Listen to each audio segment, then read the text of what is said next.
We are here on Real Estate in the Low Country, and with me is Benji Gecy. He is, of course, here to give us our monthly mortgage update. Last time you were here, Benji, good to see you, by the way. Good to see you. Last time you were here, we kind of dabbled a little bit in what we thought the year might do, but you kind of wanted to have January under your belt to give a little bit more of a prediction. So where are we? Yeah, well, it's February now. Yes, we've right. had plenty of time here. A couple of days ago, had bad news with the inflation, so rates have jumped. And as you can see from the 10-year chart, which does not reflect the jump in rates, we're about 6.6%. All of January, we had some nice rates. Actually, the conventional rate got down in the 5s for a period of time in January, but that rate is back up towards 7.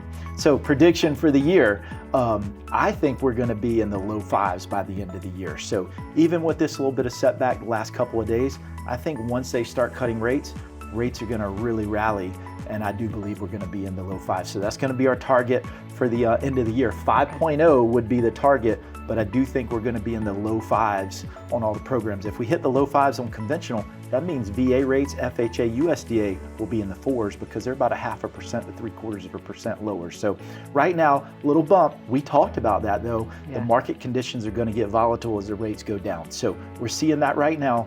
Lock in on the dips like we had the last couple of weeks. Let the rates kind of level off a little bit, but we'll trade sideways from here for a period of time.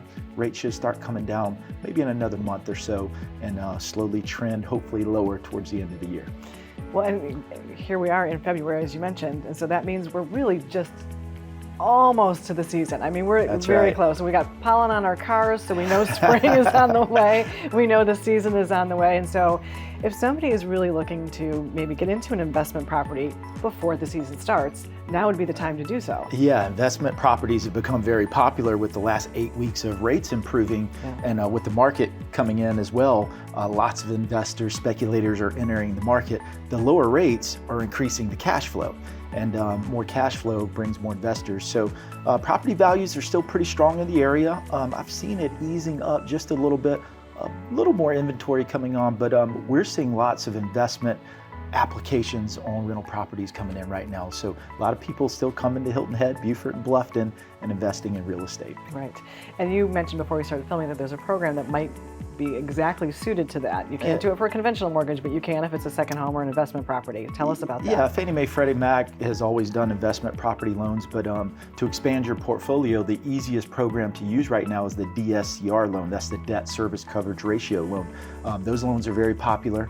Unlimited properties, you can have as many as you want. Then also the fix and flip loans, those are becoming popular. So as we know in Hilton Head and Beaufort, probably 40–50% of the homes or more are more than 40 years old. So lots of opportunities to fix up homes, and we're seeing lots of those applications come in. But the DSCR loan is very popular, and that's gonna go off of the rental cash flow. So short-term rentals, high yielding properties, you can go up to some pretty large loan amounts in the millions that we've done those on Hilton Head Island. So those are very popular right now, and even the first-time home investor can do those on, you know, a $200,000 or $300,000 investment property as well. So very popular right now. Right, and you said also before we started filming that those can have some really quick closing times, which is obviously imperative right now. As I said, we're getting closer to the season.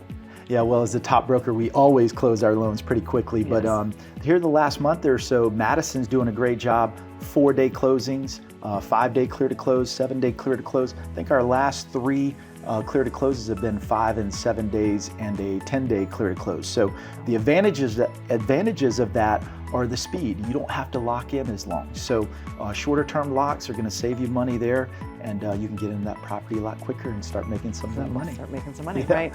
And you've got a little under a minute left. Let's talk. You just mentioned first-time home buyers, and so, you know, I know people were probably waiting to see what the rates were going to do. Now we've had a little bump, but now we are getting towards the season, and so competition for those homes might be ramping up. What is your advice for a first-time homeowner right now? Well, first-time home buyer, we've discussed this over the last maybe 3 rate reports.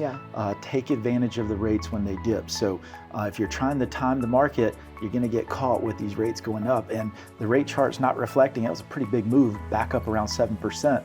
That's going to be discouraging for a lot of homeowners because they were pricing their loans out, getting pre-qualified at some pretty good rates. That's now changed. So my advice is pick your rate, lock it in, and then just kind of take advantage of the market conditions because it is going to be a bumpy ride from here. Yeah, and use somebody like you who knows this market back and forth. You need an experienced loan officer for sure. Yeah, absolutely. Well, thank you, Benji. Always great information. Thank you, Betsy. See you again soon.